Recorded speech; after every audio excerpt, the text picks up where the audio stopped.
lot of books. Some people would say I have too many books. Those people are what I like to call wrong. I have a lot of books that I own that I have read, but I also have a lot that I haven't. And my TBR just keeps getting longer and longer because I keep getting more books. And I want to make a change about that. I want to try and dive into some of these books that I have and haven't read. But that can be difficult. How do you decide what book to read next? Well, I have a plan for that because this year I am going to be choosing a random book from my physical TBR every single month. And at the end of the month, I am going to produce a video for all of you talking about my experience reading that book, what I liked about it, what I didn't, and then we'll choose another random book on my TBR. So the way I'm going to do that is with my trusty Dungeons and Dragons dice. I have a few different bookshelves in my room. So first I'm going to be using a 4-sided die to decide which of my 3 bookshelves I will be choosing from. Then after that, depending on which shelf, I will be then using a D20 or a couple of D10s depending on how many books are on that shelf to determine which books I will be reading. Let's start with my D4 to determine which bookshelf I will be choosing from.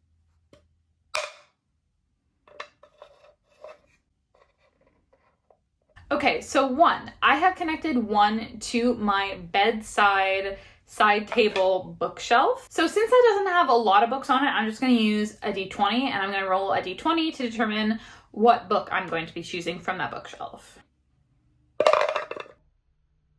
Okay, 17.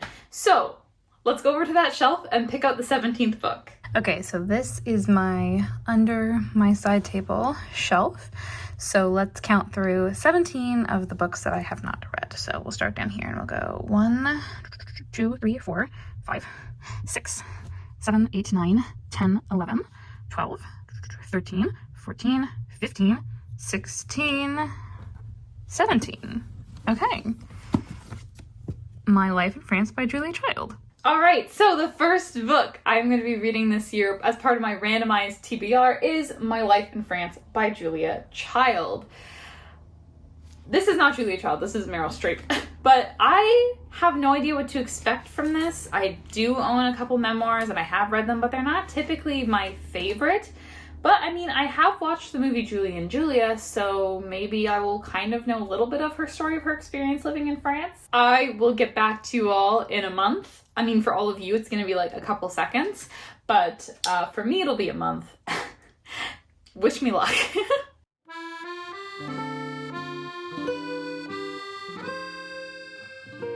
I was honestly a little worried about this one. I'm not a big memoir person, and I was worried it would be dense or boring, and saying that makes it seem like I know nothing about Julia Child. Basically, if you've watched Julie and Julia, this book is the Julia Child sections of that film. This memoir is based on letters sent by Julia and her husband Paul, and Julia's iconic voice definitely comes through. This book follows Julia's experience living in France, discovering her love of cooking, learning her skills, writing her first cookbook, and filming her first couple of shows. Sometimes this book actually felt like reading a narrative cookbook. As she talks about learning to cook, she lists the recipes out. Not with, amounts or anything, but the basic ingredients and instructions. The thing that really stands out in this book is the loving relationships that Julia shares with her friends and family. We primarily see her relationship with her husband, Paul, and those two were so in love. He's so encouraging to her pursuits and even does promotional photo shoots for her books and encourages her sometimes elaborate cooking experiments. Julia is also really supportive of Paul as he navigates his work in the American federal government in the height of the Cold War and the rise of McCarthyism.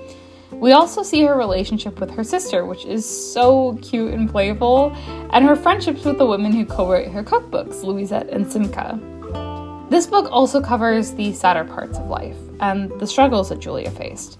She does not hold back about the difficulties she faced when learning to cook. She shows how she doubted herself when publishing became hard and how much rejection she faced. Julia writes about the falling out of friendships, dealing with aging and sickness, but she never lets it get her down. Julia Child is someone who exudes warmth. Truly, the phrase that comes to mind is joie de vivre. This book showcases just how much she loved cooking and wanted others to find joy in cooking as well.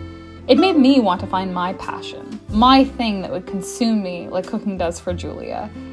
Julia Child shows us how to take the good and the bad and come out the other side with a wide smile and a full heart and stomach.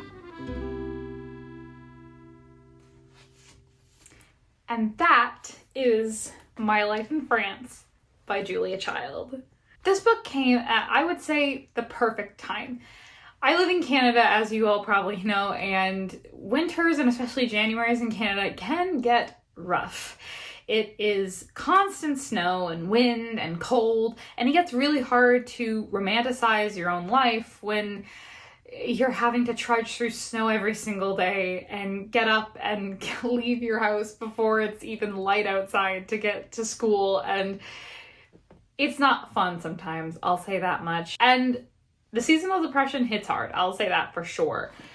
This book is just warmth and joy, and Julia Child was such a kind and loving and passionate person that this book truly feels like an embodiment of her. And it's just so wonderful, and it was such a wonderful time for me to read it, because every time I read it, I would just be feeling like, oh, that's so fun or so funny. I would feel her joy just radiating off of the pages, and it just made me feel so warm and happy despite the cold and dreary weather outside. So yeah, I would say that this was a really good book to start off the year. I'm really happy with where my randomized TBR led me. And if you're someone who is a little bit hesitant to read memoirs, I think this is a good, enjoyable one, and it just feels really wonderful to read, and it really does make you feel like you're a part of something. So I highly recommend Julia Child, My Life in France. This was an absolute success. All right, so that is it for this month of my randomized TBR. If you want to see what happens next month, I will be reading something completely new and randomized for February. So stick around, hit subscribe if you want to stick around and see what my next randomized book is, and let me know if you choose to do the same sort of randomized thing. I want to know what you guys are reading right now. I think that'll be really fun. But that's it for me today, and I will see you guys real soon. Bye!